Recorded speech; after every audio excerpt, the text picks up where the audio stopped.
El presidente de México, Andrés Manuel López Obrador, firmó un acuerdo con 3 instituciones bancarias para extender a 8,000 millones de dólares un fondo para refinanciar la deuda de petróleos mexicanos. Este fondo ya existía, también se amplía de 3 a 5 años, nuevas condiciones para el crédito. El director de Pemex, Octavio Romero Oropeza, explicó que con este acuerdo se hará un refinanciamiento de la deuda por 2,500 millones de dólares y se sumará la renovación de 2 líneas de crédito hasta por 5,500 millones de dólares. Aclaró que con esta renegociación no se está adquiriendo nueva deuda, sino mejorando las condiciones financieras de lo que ya se debía. Por su parte, el mandatario mexicano destacó que la firma del acuerdo es una señal de que estos bancos confían en la economía mexicana. Aquí en el estudio me acompaña José Manuel Martínez, periodista especializado en el sector financiero, que nos ayuda a analizar. ¿Cómo estás, José Manuel? Qué gusto saludarte. Muchas gracias. Que nada, analizar este impacto. A ver, para tener una dimensión, la deuda de Pemex es más de 100,000 millones de dólares. 106,000 millones de dólares es la acumulada, exactamente. Sí. Así que el refinanciar sí. 2,500 millones de dólares es una parte muy pequeña. Todos los años Pemex refinancia a cada momento su deuda, precisamente con los vencimientos que tiene. Este año, tan solo este año, tenía que pagar 6,300 millones de dólares. Pagó en el primer trimestre 2,300 millones de dólares y ahora va a refinanciar estos otros 2,500 millones de dólares. Que está bien. Está perfecto, es una muy buena operación, es un préstamo muy grande, son 8,000 millones de dólares. Sí. Pocas veces has visto que bancos, claro, en un sindicato de bancos presten esa cantidad de dinero a una petrolera en América Latina. Pero es una parte, es interesante. Falta ver las condiciones. Curiosamente, una parte que también se critica mucho es la falta de transparencia. En el comunicado de Pemex no se dicen las condiciones precisas del otorgamiento de esta línea de crédito. Se dice que es tasa LIBOR. Tasa LIBOR, el director de JP Morgan, el director ejecutivo en México, dijo que era entre 2,35 a 4,35% más LIBOR. Es decir, menos de 5 es bueno, pero ¿cuánto es en realidad? ¿Y cuánto era la anterior línea de crédito? Bueno, no tenía las cifras ni siquiera el secretario de Hacienda, algo que llamó mucho la atención. Le preguntaron directamente cuáles son las condiciones y no supo contestar. Y ni siquiera el mercado lo publicaron en su comunicado de prensa.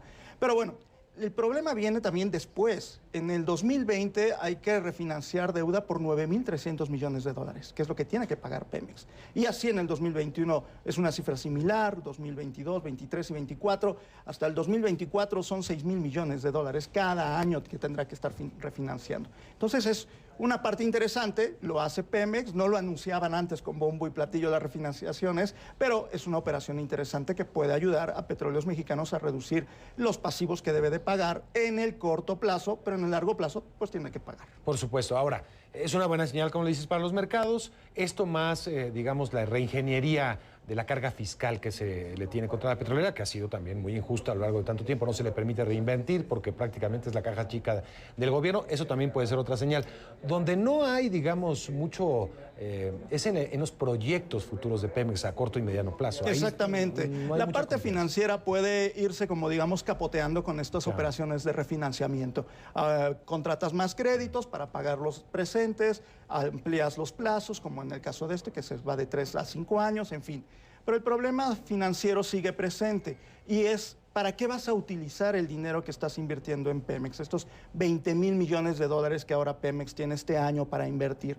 ¿En negocios rentables o no rentables? ¿La refinería será rentable o no? ¿Te dará el mismo ingreso que la producción y exportación de petróleo crudo y otros hidrocarburos? Eso es lo que siguen analizando los inversionistas y principalmente las agencias calificadoras. ¿Qué tan rentables son los negocios en los que están entrando Petróleos Mexicanos que puedan precisamente en un futuro continuar haciendo estos pagos? A ver, para tener una idea así aterrizada, digamos que tengo mis tarjetas de crédito topadas hasta el máximo y sigo pagando el mínimo.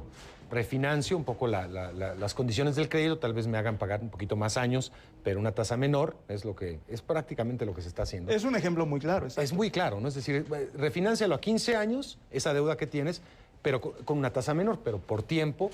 Ya, claro, ¿no? Y estás contratando otro crédito para hacerlo. Pero por otra parte está la gran pregunta, ¿qué vas a hacer para dejar de pagar esos mínimos y pagar el gran capital? Es decir, ¿cuál es tu proyecto de producción? Exactamente. ¿Cuál es tu proyecto que te va a dar la liquidez para que puedas cumplir con esos planes de refinanciamiento? Y es lo que mencionaba. ¿Cuáles son los negocios rentables a los que Pemex está dedicándole esfuerzo, capital y desde luego trabajo? Y además tiene otros problemas. Desde luego, esta falta de inversión en proyectos productivos Desde luego también los pasivos laborales, que siguen pesando mucho en Petróleos Mexicanos, aunque el gobierno le ha dado una gran ayuda, parte de los recursos de los contribuyentes se están destinando a pagar las pensiones de los trabajadores de Pemex, de los jubilados de Pemex, y desde luego este otro aspecto que hemos mencionado mucho, el de transparencia. Si ni siquiera en el comunicado de prensa a los inversionistas, a la Bolsa Mexicana de Valores y en la propia Pemex no se comunican precisamente los criterios y cómo quedó este proceso de refinanciamiento. Imagínate también los otros procesos que se están dando, como ahora el que se va a llevar a cabo para la construcción de la refinería de Dos Bocas, en donde ya no va a haber una licitación, sino la propia Petróleos Mexicanos va a ser la que lo va a construir. ¿Por qué bancos como JP Morgan y HSBC dicen, estamos contigo? Todavía Pemex mantiene una calificación elevada, todavía Pemex mantiene ese grado en el que se puede invertir, y evidentemente esta línea de crédito, este fondeo, ya venía de las administraciones anteriores, de la administración anterior. Entonces, ampliarlo de 3 a 5 años no le quita mucho. Lo interesante es ver, insisto, cuál es la tasa de interés en la que se pactó este proyecto. Claro. Si en la tasa de interés, que recuerdo era creo que 1.35% más LIBOR, ahora si es de 2.35%, la mínima que dijo el director ejecutivo de JP Morgan en México, pues entonces ahí hay una gran diferencia, ¿no?, en las condiciones. Claro. Estarás pagando una mayor tasa de interés por ese fondeo. Ahí es ahí donde tienen que estar los detalles y vemos qué tanto benéfico o no fue esta refinanciación. O en el tiempo, ¿no? También en el tiempo es donde viene luego la letra chiquita. Es decir, cuando estiras el tiempo y mantienes la tasa, pues estás pagando más igual. Exactamente. ¿No? Pero, sí. Y en el tiempo, y este año, te digo, se tiene que refinanciar esos más de 6,000 millones de dólares. El problema más grande va a ser a partir del 2020, cuando son más de 9,000 millones de dólares que se tienen que refinanciar, que se tienen que pagar. Qué gusto tenerte aquí, José Manuel. Muchas gracias. Gracias y hasta pronto. Ya nos estaremos viendo.